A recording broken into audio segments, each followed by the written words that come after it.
మనసున్న నా తెలుగు ప్రజలందరికీ నమస్కారం. ఈరోజు టాపిక్ ఏంటంటే ప్రతిరోజు లాగానే భగవద్గీత గురించి తెలుసుకుందాం రండిలో 4వ రోజుకి స్వాగతం.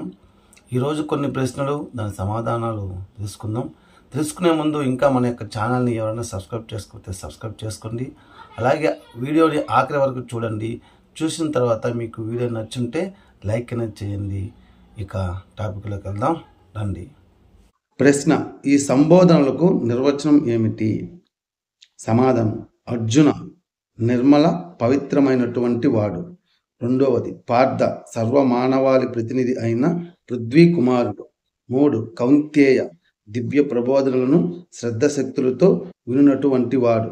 4, కురునందన, పనిచేయుట యందు ఆహ్లాదము కలవాడు. 5, అనసూయ, అసూయ రహితుడు. 6, పరంతస, శత్రువుల హృదయాలను భయంతో నింపునటువంటి వాడు. 7, విజయ, ఎల్లప్పుడూ విజయమునే వరించువాడు. 8, గుడాకేశ, ఇంద్రియ నిగ్రహం కలిగిన వాడు. 9, ధనుంజయ, దైవ జ్ఞాన సంపదను పొందేందుకు అర్హత ఉన్నవాడు అని పై వాటన్నిటికీ అర్థాలు వస్తుంది. ఇక మరొక ప్రశ్న: పై పేర్ల వల్ల వ్యక్తమయ్యే విలక్షణ వ్యక్తిత్వం ఏమిటి?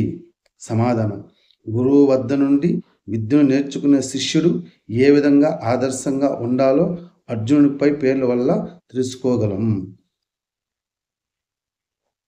మరొక ప్రశ్న: యోగం అంటే అర్థమేమిటి? సమాధానం: భగవంతునితో సంయోగం చెందుటే యోగం, అంతేకాకుండా భగవంతుని చేరే మార్గం. మరొక ప్రశ్న: భగవద్గీతలో యోగం ఏ విధంగా నిర్వచింపబడింది? సమాధానం: కర్మాసు కౌశల్యం యోగ అన్నది గీత. అంటే నిర్దేశించిన పనిని హృదయపూర్వకంగా శక్తి వంచన లేకుండా చేయడమే యోగం. యోహ చింతవృత్తి నిరోధ అంటే బాహ్య అంతర్ ఇంద్రియాలను నిగ్రహించి బుద్ధిని మనసును నిలిపి ఉంచేదే యోగం. సమత్వం యోగ ఉచిత్తే అనగా అన్ని సమయంలోనూ సమత్వం భావనను కలిగి ఉండటం యోగం. ఇది అంటే అర్థం. మరొక ప్రశ్న: భగవద్గీతలో ప్రధానమైన యోగములు ఏవి? సమాధానం: కర్మయోగము, భక్తి యోగము, జ్ఞానయోగము, రాజయోగము. ఇందులో మరొక ప్రశ్న: కర్మయోగం అంటే ఏమిటి? సమాధానం: కర్మయోగం అంటే ప్రతి వ్యక్తి తనకు నిర్దేశించిన పనిని నిస్వార్థముగా ప్రతిఫలాపేక్ష లేకుండా త్రికరణ శుద్ధిగా చేయుట. అంకిత భావంతోనూ దైవార్పిత భావంతోనూ పనిచేయటే కర్మయోగం యొక్క సిద్ధాంతం. మరొక ప్రశ్న: కర్మ, వికర్మ, అకర్మలను స్వామి ఏ విధంగా విశదీకరించారు? సమాధానం: స్వామి కర్మ, వికర్మ, అకర్మల గురించి చెబుతూ, దీపం ఉంది, అది నిలకడగా వెలుగుతుంది, ఇది కర్మ. వికర్మ అంటే ఆ దీపం నిలకడగా ఉండక పరిసర ప్రభావాలకు లోనై ఊగిసలాడటం. ఇకపోతే అకర్మ, నిలకడగా ఉన్నా లేకపోయినా జ్యోతి నుండి మనం పొందే వెలుగే అకర్మ. వ్యాపకం నుండి పూర్తిగా విడవనిదే ఆ కర్మ. ఇదే ఆత్మ లక్షణం. చాలా చక్కగా చెప్పారు. కర్మకి, వికర్మకి, అకర్మకి మధ్య ఉన్న అర్థాలు ఏంటండి?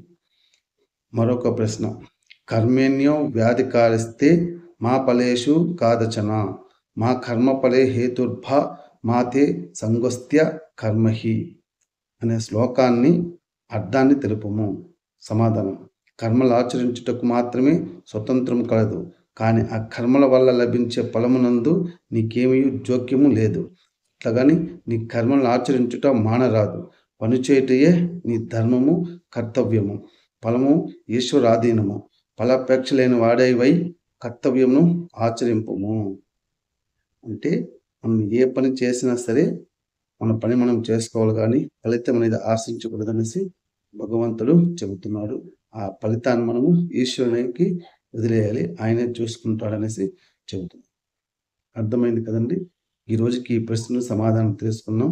రేపటికి కొన్ని ప్రశ్నలు దాని సమాధానం తెలుసుకుందాం. అంతవరకు భారత్ మాతాకి జై. ఓం నమః శివాయ.